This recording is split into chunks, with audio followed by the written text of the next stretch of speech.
Right, we are going around the grounds this hour. We're going to start with the big game of this big weekend on Sky Sports. Manchester City hosting Liverpool in a Super Sunday showdown. It's the 7th of 7 games live on Sky Sports across this weekend from the Premier League.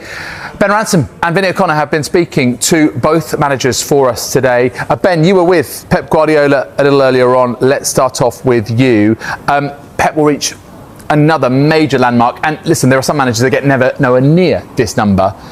And that's happening this weekend. Was he in reflective mood as he approaches his 1,000th game as a manager? Yeah, 1,000 games, and as he pointed out to us, that means around 2,000 press conferences, which I'm sure he would have happily halved that number. But look, it's been a remarkable managerial career so far, hasn't it, across his time at Barcelona, Bayern Munich, and now here at Manchester City. 3 Champions League titles and 12 league titles across those 3 illustrious clubs, and he shows no sign of slowing down as he heads into his 1,000th game in management against the team that he believes has been his biggest rival since he's been here in England. Obviously, Liverpool have pushed them so close on a number of occasions and indeed beaten them to the title on a couple of occasions, so it really does set the stage for what will be a fantastic match at the weekend. But a lot of the press conference, as you can imagine, was dominated by talk of that 1,000th game and where Pep sees himself in the great pantheon of legendary managers. How do you feel when people talk about you as the greatest manager there's ever been? What's your... They are completely right. Yeah, I'm there. That I never start when asked me. I remember my first game here. I never start to thinking I want to be the best. I never. Mom and Dad don't give me the competitiveness, but not this. I want to die. I want to kill for be the best. No. I'm fine with myself with defeats. I'm fine with accepting that I'm not good. And listen, if I have to choose one rival to this personal, of course, Milestone. That of course I want to share with many people, obviously. That would be the best. If you tell me, because I've been longer than ever in this country, of course Barcelona, the impact in my life and as a ball boy, football player and manager and so on is obviously, and of course Bayern was an incredible step as well. But Liverpool, especially with Jurgen, have been the biggest rival in this country and could not be better, to be honest. So the Destiny Universe I decided for that, and yeah, nice to leave it and our best. I know you don't like to look much ahead, but are we going to see you here? No, don't ask me 1,000 more.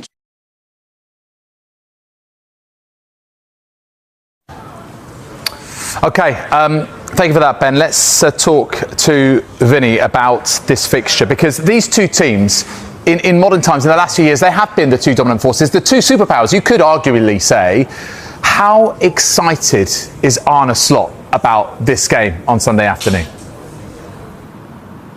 I think he is. I think he holds this fixture in high esteem. Certainly speaking to him today, that was the impression that we got. And of course, he's enjoyed this fixture. In his first season in England, he completed a league double over Manchester City. It's the first time that Liverpool have managed that since the season 2015-2016. That was, incidentally, Jurgen Klopp's first season in charge. But last season, it was Szoboszlai and Salah on the score sheet that took all 3 points at the Etihad. Of course, less than a year ago here at Anfield, it was Mo Salah again on the score sheet with a penalty, but Cody Gakpo opening the scoring on that occasion, of course. And it was also in the same week that Liverpool had beaten Real Madrid. Now, this weekend, they have the opportunity, of course, to leapfrog Manchester City in the table, go into second, into the international break behind Arsenal, of course, in the Premier League title race. And when you consider that Arsenal have lost just 1 game in the Premier League this season, Liverpool have lost 4, Manchester City 3. It's easy for us to bill this as a must-win for both sides, really. From ARNE Slot's perspective, he sees it as a must-watch for any football fan. Very interesting game to look forward to, because when I wasn't working here and when I was in Holland, I did know when Liverpool was, or where Liverpool City was, and I could tell you I was 100% sure in front of my television when this game was there. Similar to Classico, by the way. I think it's always worth watching because so many great individuals are playing that game. And yeah, these teams 9 out of 10 times give you what you expect. For me, with Pep, that's 10 out of 10, and people should give their opinion about me. But what I liked about Pep Guardiola's teams is that you 10 out of 10 times get what you were hoping for. A great game of football with no time wasting and no all kind of things that I start to dislike more and more and more about football. But these are not the things you can see if you're watching a Man City game. Ben, let me come back to you. So, Real Madrid, Barcelona, Liverpool versus Manchester City. I guess one person who knows El Clásico better than almost anyone else, having played in it and coached around that game, is Pep Guardiola. Does he agree with Slot with that comparison? Yeah, it was really interesting hearing that from Arne Slot, specifically around the talk around Pep's 999 going into his 1000th game, because Pep spoke about wanting to always try and play football the right way in his time. And I think we've seen that down the years here at Man City and obviously at the clubs that he's been at before. But specifically in these games, we've seen some fantastic football, some great moments, some dramatic moments, generally speaking, plenty of goals as well. And we've also been treated to the raucous atmosphere that is either at the Etihad or at Anfield when the game is played there, because I think the supporters know the importance of this rivalry too. So it's something that I put to Pep Guardiola today. One of the questions that I asked him was exactly that, off the back of what Arne Slot had said, how this rivalry, this fixture compares to the ones that he's been involved in down the years over in La Liga. But the rumor like is in Barcelona, Madrid, the external noise is 1,000 times higher, louder than here. Here at the end you play a big rivals and you arrive with a sense of peace, and do what you have to do. In the moment of the game, the crowd and the stadium is quite similar, even it's fantastic. Maybe we help Man City to create this rivalry for the last decade. Before, I think it was United, Liverpool, I guess, no? And Arsenal also as well, and Chelsea, derbies of London. Here we have our rival was United, I think, for this. But in terms of Jurgen's side or Pep's side, and that, I think we respect a lot each other. And I had the feeling that Jurgen gave me a lot, and I miss him. Gave me a lot in sense of how, to beat that guy, how much I have to think and work and do it and make it better. Vinny, when it comes to a Sky Sports, a big weekend like this one, and it comes to a blockbuster fixture, you want your box office players. And of course that means you'd put the British transfer record player in that bracket, wouldn't you? Alexander Isak, but he has been out for a fortnight with a groin injury. Could he return for this one? There's potential for it. Let's say that he has, of course, missed 4 games since he injured that groin against Eintracht Frankfurt. He hasn't even trained, actually, up until this point, at least with his teammates, since sustaining that injury either. Slot did say prior to the Madrid game, actually, that he had a chance of being involved against Manchester City, but that he definitely wouldn't start. And, of course, it's nearly 3 weeks, actually, since he did that injury. When you've had that time out, you're not going to be at full match sharpness. Remember, just before that game against Eintracht Frankfurt, Arne Slot had spoken about judging him properly because he'd had that mini pre-season under his belt now after the protracted move to Liverpool over the summer, and he felt that now was the time to start judging him. It looks like he's asking for a little bit more patience once again when it comes to Alexander Isak, but in terms of being involved against Manchester City, at least the signs are positive. He will train for the first time today with the team again, so after being 3 weeks out. So I know that I said 3 weeks ago his pre-season has ended, so now it's time for us to see where he is. But I have to come back to those words, because if you're 3 weeks only with the rehab, that doesn't bring you back to the levels he was 3 weeks ago. Although our rehab team is doing an incredible job, but you cannot compare rehab with games of football or training sessions with the team. As much as we try to replicate it, that's simply not possible. So again, I have to say, give him some time. So potential for Isak to be involved. Definitely no Alisson, although he could return against Nottingham Forest after the international break. And definitely no Jeremy Frimpong, and he'll be out a little bit longer than Alisson still as well. Remember, guys, this is second against third, City against Liverpool. But City are 6 points behind Arsenal in the title race, Ben. What did Pep Guardiola have to say about his rivals?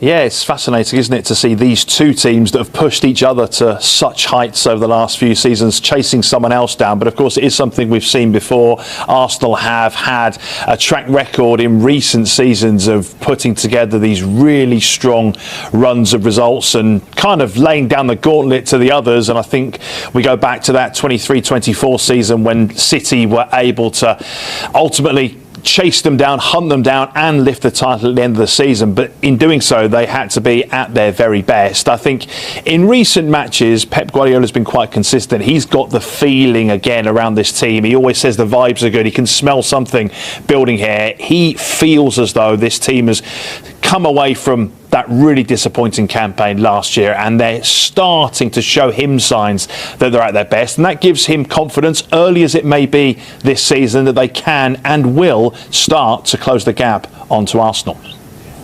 Well, they continue in that way, that they play games, they don't concede goals, not even clear chances, and they win. Oh my God, it will be so almost impossible, but always you expect you will be better and they can drop points to after the emotional part of the game, and you can be there. All we can do is win our games and being there close, and they have to come here, and many things in the seasons that we experience. But of course, it's the last 2 or 3 years after the process to rebuild the club and rebuild the team, and being there, you know, go to the market many years, they are there. And of course, it's exceptional what they are doing for already 2 or 3 seasons, and it looks like, and every time it's closer, but we are early November. And early November, nobody wins the title. You can lose it, but nobody wins the title. You can certainly lose it. We saw that from City last year, essentially, didn't we, this time of year? In terms of team news, the one big absentee potentially this week again could be Rodri. It doesn't sound like, from what Pep Guardiola said, even though he is training with the team, that he will be risked before the international break. I think they are just desperate to get him right and get him fit before they start to consistently throw him into first team action. So we'll wait the team news on Sunday afternoon to see whether he's in the matchday squad again, but it certainly sounded today as though Rodri will probably be given this weekend off, certainly from the starting lineup, as they look to try and close the gap on the leaders. Yeah, it could be crucial, that. Thank you very much indeed, Ben. Ben Ransom with Manchester City, and of course Vinny O'Connor with Liverpool. You will not want to miss this one. 2nd versus 3rd in the Premier League. Liverpool facing Manchester City away from home at the Etihad Stadium. If it's a draw, my goodness, Arsenal would absolutely love that, wouldn't they? It's live on so Super Sunday, kick-off from 4 p.m. Our coverage starts and kick-off at 4:30. We'll speak. And they are involved in the game of the weekend, so that's really the only place to start on Team Talk. Sunday's titanic clash between Manchester City and reigning champions Liverpool. So it's City and Liverpool not actually. Within these shores, the rivalry of our day. A while since anyone but these two has been the champion of our land, the contest of our age, the teams of our time, the elite players of their generation. I loved every minute that was come together. Brilliant from Mo Salah. And still, Salah! Oh, sensational! Absolutely sensational! Haaland, the man who puts the king in Viking. What about it? Sadio Mane, the back three, Salah! All of the score sheet, Phil Foden, oh, De Bruyne! Guerrero! The petrol thorn in Liverpool's side, full of the most glorious goals, full of drama and trauma, full of football on the edge, football that made your heart race. I think when he first went there, theatre. And they announced that sign, this should be theatre. I can see why they're getting Granit Xhaka, but why is Granit Xhaka really going there? I think it's safe to say it is theatre. This has been the rivalry over perhaps the last decade in the Premier League. The last 8 seasons, it's been one of these two that's won the trophy. So it's either been a top-of-the-table clash or a title decider, and we get to see the latest episode on Sunday. We do, and it's been a fixture that Liverpool have had the best of City in recent seasons. That said, I feel City going into this one as the team. I actually think they'll feel good going into this. probably fancy them in this one. But it's going to be a cracker, and for both of them, there's a lot riding on it, because at this point, if Arsenal get a win, whoever doesn't get the result at the weekend, they're going to drift quite a bit away from that top spot, and that's going to be really tough, I think, to claw back with the form Arsenal have. It is a milestone game for Pep Guardiola, 1,000th in management, and we saw that earlier today. So Alex Ferguson, wrote a statement congratulating him on the milestones. It's incredible, really, and I think you look at especially the Barcelona years and the City years, and you're right, one is defined by his rivalry with Real Madrid and Jose Mourinho especially, and the other one with Liverpool, first with Klopp and a little bit with Slot now. And I don't know how much longer we will have Pep managing a club team, certainly not here in the Premier League, so let's enjoy him a bit more. Remember Arsene Wenger's 1,000, that didn't go well at all away at Chelsea. So those are the games where everybody will remember, so you want them to go well, especially when it's a massive clash like this. Yeah, let's look at Pep Guardiola's record as a manager, obviously defined, as you mentioned, by that Barcelona 247 matches managed, a side where he won 6 trophies in a calendar year, famously. Bayern Munich as well, 75%. The win records are impressive. I heard his press conference where he said he's obsessed with it. He knows every detail. He knows all the numbers. 71.6% win ratio. Remarkable. That is absolutely remarkable, and remarkable especially because it's across 3 different leagues. Yes, some people will look at it and go, yeah, but he's had top sides in each of the relevant leagues he's been in, but equally he's got to do the work. He's done it over such a, almost 1,000 games. That's a phenomenal number of games, and it's hard to win games. It is genuinely really hard games. That's a phenomenal record. 715 wins of those 999 so far. Yeah, it's just incredible. Unrivaled, really. You can look anywhere, Ancelotti, Klopp, Ferguson, Wenger, all the greatest. He's the best of all in terms of those stats. Is he the greatest ever? Probably. I think he revolutionized in a way the game we saw, like Arrigo Sacchi and maybe Johan Cruyff, and that's it. So when you're in that kind of bracket, you've been a very special manager. And again, I don't think we will have him on a club bench for much longer. I think after City, he will go and maybe manage a national team. So let's enjoy him as it is now. And this is a very interesting City team, like Rach was saying, in transition, trying to do some stuff a little bit differently, maybe. So it's a challenge. It's another challenge for him. So a milestone match for the Manchester City manager. It is time to hear from him now on taking charge of his 1,000th game. Here's Pep Guardiola. I enjoy every single... No, I would say I'm a liar. I didn't enjoy every single moment, but I enjoy a lot the journey, yeah. I've been nice, I've been top. I've been blessed, I would say. Listen, if I have to choose one rival to this personal, of course, Middleston, that of course I want to share with many, many people, obviously.